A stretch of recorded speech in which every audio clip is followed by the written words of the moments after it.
Olá, pessoal. Estamos aqui com a mesma aula que a gente começou a estudar na semana passada, só que agora a gente vai se aprofundar um pouquinho mais no conteúdo sobre o estudo da história. E aqui vocês vão poder, através do vídeo, rever quando vocês sentirem necessidade, acessar novamente para estudar, do tempo que vocês precisarem, da forma que vocês precisarem. Então, a gente começou conhecendo um pouquinho sobre a nossa ciência história, né?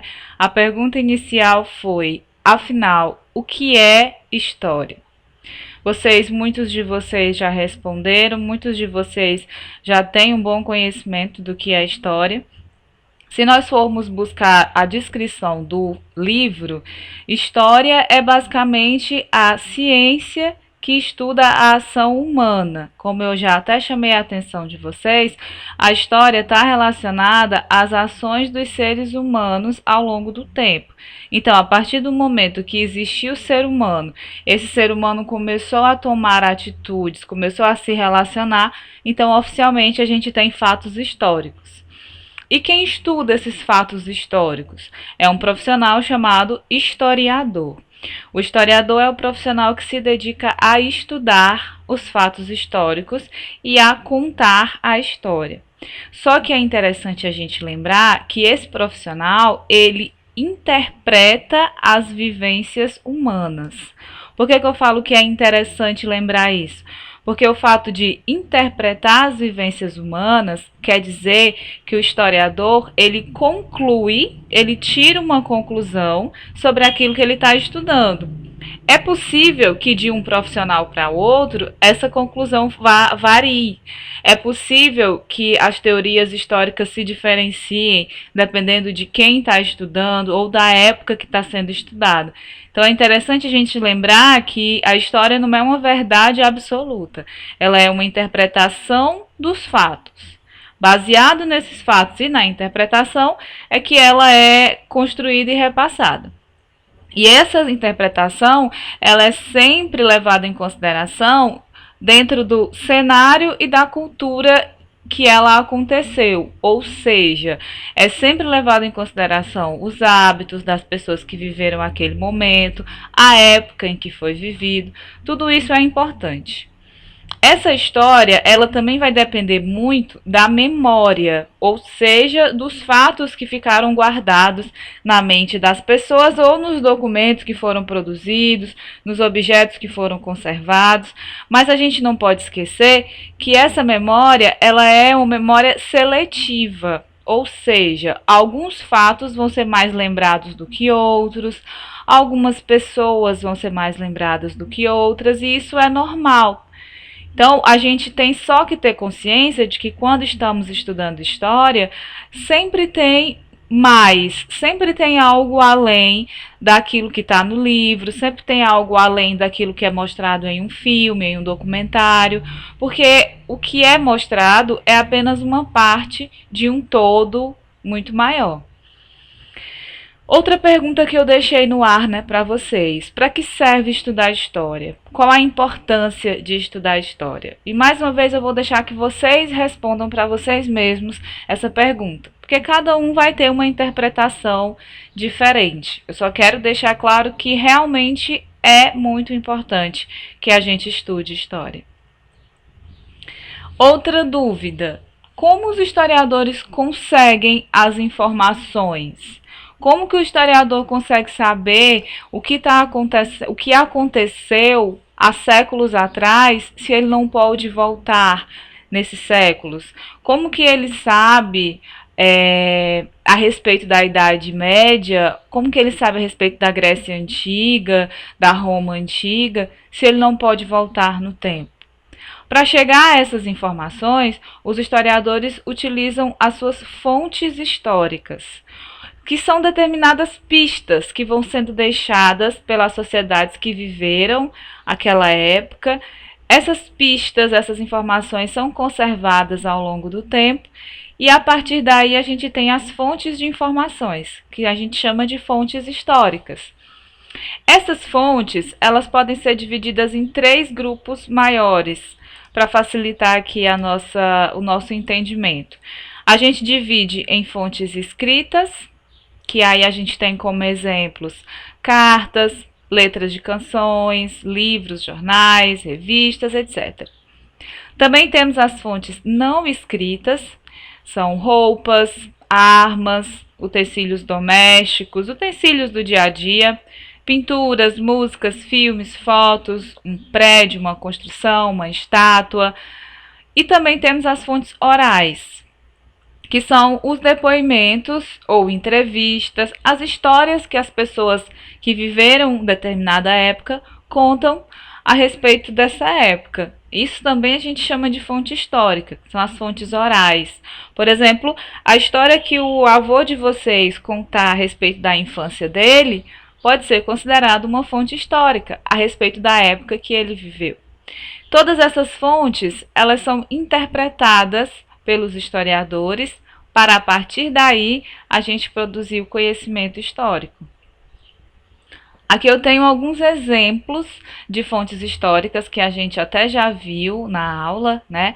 A gente tem aqui fontes não escritas, como as pirâmides do Egito, as pinturas rupestres, um ferro antigo. Temos fontes escritas, como esse livro e essa edição de um jornal do século passado.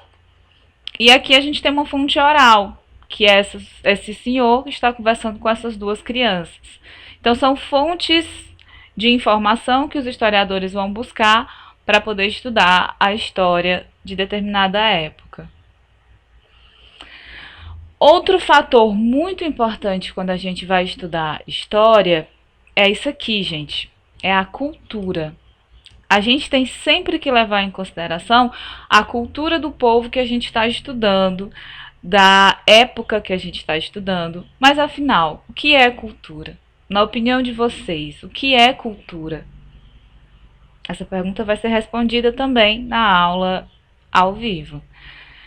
Mas a gente já pode ir adiantando aqui, né? O que é cultura? Cultura é o termo que se refere a tudo isso aqui, ó. Modos de vida criados e transmitidos de uma geração para outra. Por exemplo, os conhecimentos, a religião, as danças, as artes, a comida, o idioma, a forma de se vestir, tudo isso está relacionado à cultura, ou seja, o modo de vida de determinada geração, de determinado povo. Isso que a gente chama de cultura, os hábitos que aquele povo possui ou que aquela geração possui. É importante que a gente conheça várias culturas? Sim, é muito importante. E qual a relação que existe entre cultura e história? Entre os hábitos de determinados povos e a história desses povos? Qual a relação que existe? Será que existe algum tipo de relação? Existe sim, gente, e muita. Estudar a história possibilita que a gente conheça práticas diferentes e culturas diferentes ao longo do tempo. Por exemplo, se eu pego um filme da Idade Média, eu vou observar que as pessoas se vestiam de forma diferente, comiam outro tipo de comida, moravam em casas diferentes e estruturas, as cidades eram organizadas de forma diferente. Isso por quê? Porque a cultura da Idade Média era diferente da cultura que a gente vive hoje no século XXI. Então, quando eu estudo a história, eu conheço esses vários hábitos que mudaram ou os que permaneceram ao longo do tempo. Por isso que uma coisa está muito ligada à outra.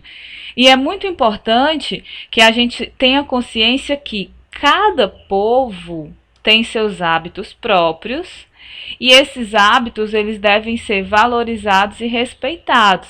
Então, por exemplo, quando eu vejo uma mulher que vive lá no Oriente Médio, toda vestida dos pés à cabeça, com aquela roupa que a gente chama de burca, eu vou criticar ela? Eu vou achar feio? Eu vou rir? Não.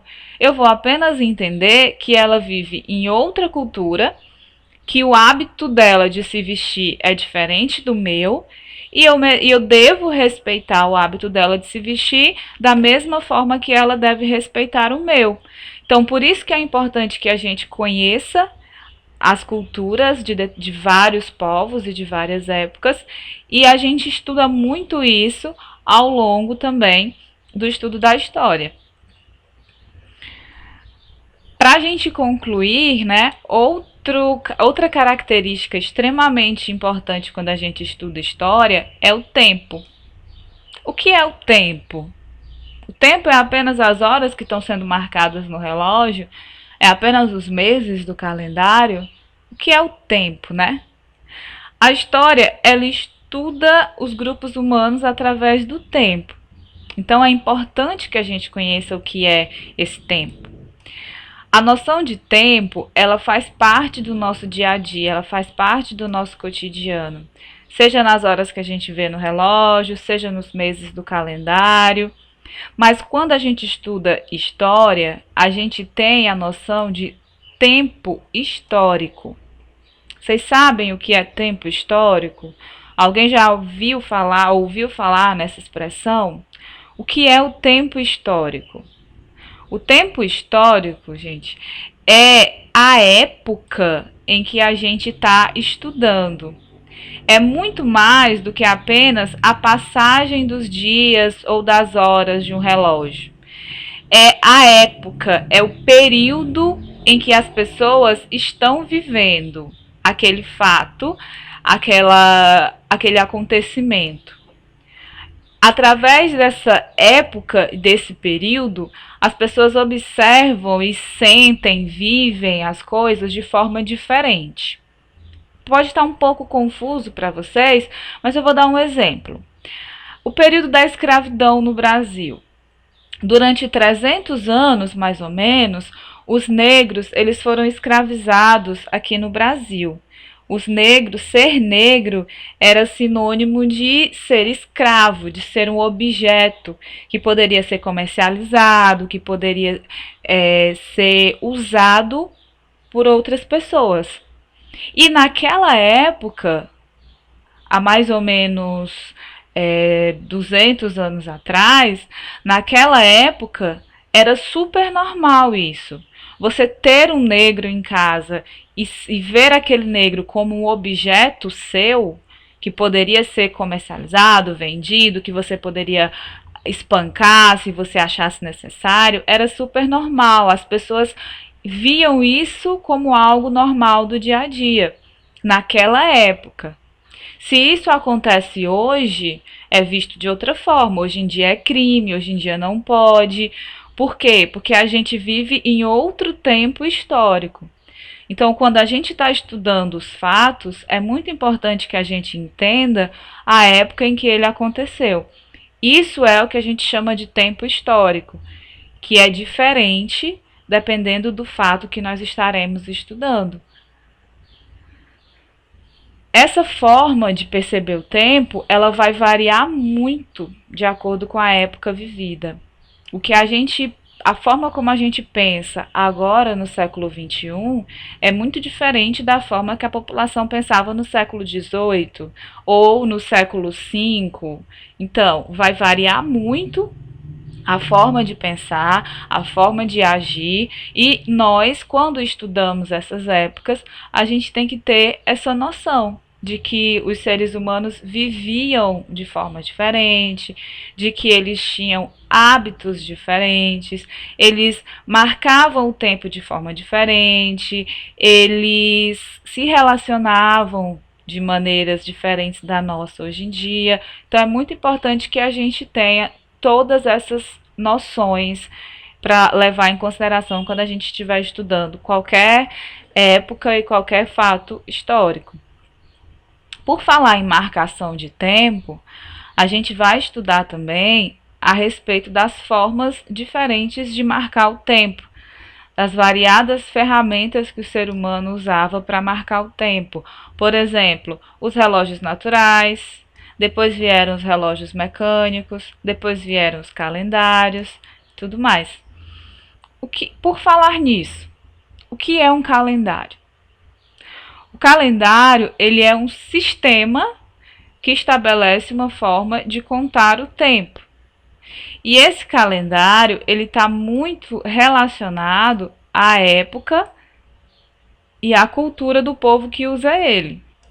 Por exemplo, no passado, quando não existia o sistema analógico, o sistema digital, quando não existiam as máquinas, os calendários, basicamente, eles eram calendários ligados à natureza. Hoje em dia, a gente tem o calendário numérico, a gente tem o calendário aqui no nosso celular, a gente não precisa observar as estações do ano para ver em que época a gente está, em que mês a gente está. No passado era através dos sinais da natureza. Diferentes tipos de calendário já foram desenvolvidos e ainda existem até hoje diferentes tipos de calendários no mundo. Atualmente a gente tem vários calendários. O mais utilizado é o calendário cristão. Inclusive nós, brasileiros, utilizamos ele. Mas isso não quer dizer que ele seja o único calendário no mundo. Aqui eu tenho para vocês um exemplo de um calendário do século XVI. Para vocês verem, ó, como é basicamente os 12 meses do ano, só que marcados de acordo com os sinais da natureza. Aqui a gente tem a época do inverno, aí aqui a gente tem mais as relações ligadas à plantação, à colheita, à nova plantação, enfim. Como a gente não tinha a tecnologia que nós temos hoje, então os seres humanos usavam muito as relações deles com a natureza. Com o passar do tempo, esses calendários eles foram mudando. O mais comum hoje em dia, o mais utilizado, como eu já falei, é o calendário cristão. Esse calendário cristão, ele foi criado em Roma, no século V, por um monge chamado Dionísio. Esse calendário, ele tem como base o nascimento de Jesus Cristo, por isso que ele é chamado de calendário cristão. Então, o ano 1 deveria ser o ano de nascimento de Cristo. Por isso que quando a gente está estudando, especialmente história antiga, a gente tem aquelas marcações de tempo, ano tal antes de Cristo, ano tal depois de Cristo, porque a gente está vivendo no calendário cristão, então a gente leva esse tempo em consideração. No século XVI, o Papa Gregório XIII convocou uma nova comissão de astrônomos e fez uma mudança, alguns ajustes no calendário cristão que já existia, e a partir de então ele passou a ser chamado de calendário cristão gregoriano, que é atualmente usado por nós hoje em dia aqui, por exemplo, aqui no Brasil. Aqui eu tenho alguns exemplos de calendários que existem atualmente. Ó. Por exemplo, a gente está vivendo baseado no calendário cristão, nós brasileiros. Esse é o calendário que a gente usa, que deve ter aí na casa de vocês também, né? Esses meses divididos dessa forma. Normalmente tem uma imagem aqui, ou um santo, ou uma pessoa conhecida, ou um comércio. Mas esse é o calendário básico que a gente costuma usar. Já, por exemplo, os chineses, que vivem em outra cultura e que não são cristãos, a grande maioria, não seguem a religião cristã e não vivem, né, na nossa cultura, eles seguem outro calendário, que é o famoso calendário chinês, que o ano novo deles é diferente do nosso, não é exatamente no dia 31, tem uma mudança. Eles dividem os anos em animais, então cada ano tem um animal. E se a gente for pegar em consideração apenas o calendário chinês, que nunca parou por conta do nascimento de Cristo, então eles estão no ano 4719. Isso quer dizer que eles estão no futuro? Não. Isso quer dizer que eles contam o tempo diferente da gente. Apenas isso. Assim como outros calendários, o cristão ele também organiza o tempo em meses, dias, semanas, anos. E os períodos maiores eles são chamados de séculos e de milênios. Na história, a gente vai estudar muito essa noção aqui de século.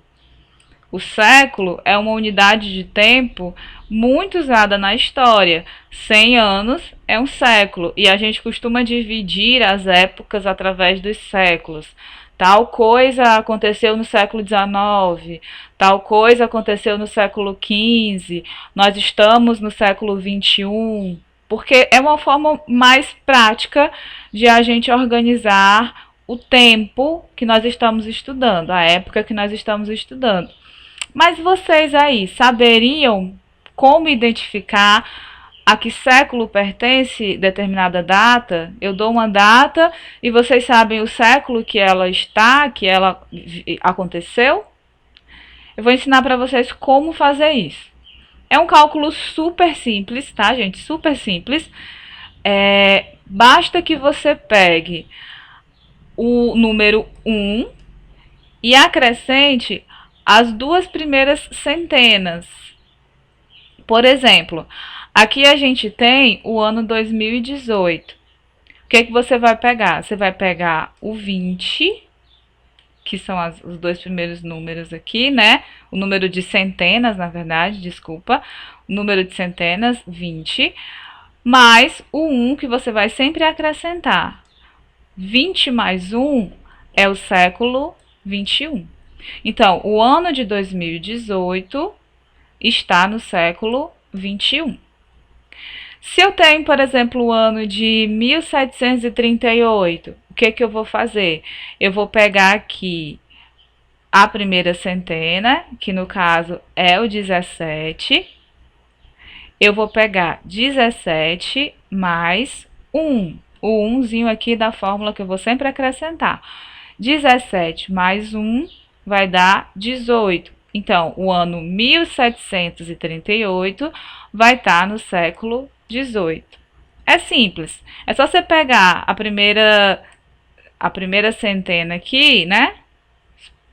E vai estar sempre mais um. Sempre um à frente. Então, se eu tenho 17, 17 mais 1, 18. Se eu tenho 20, 20 mais 1, 18. Se é o ano 1430, eu vou pegar aqui o 14, 14 mais 1.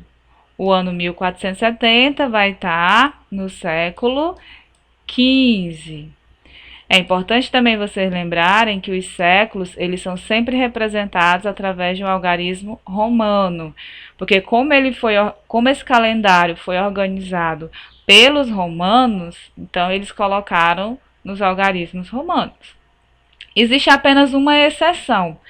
Quando a data terminar com os 2 zeros, a gente não acrescenta o número 1, a gente só repete o número de centenas. Então, por exemplo, aqui o ano 2000 termina em 2 zeros, eu não vou acrescentar o 1, eu vou apenas repetir o 20. Então, o ano 2000 está no século 20.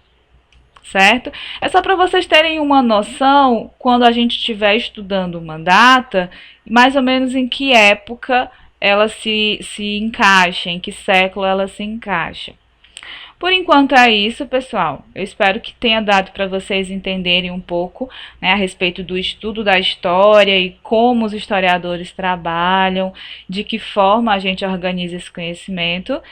E a ideia do vídeo é só para ajudar vocês no estudo desse material. Espero que tenha ajudado e até o próximo.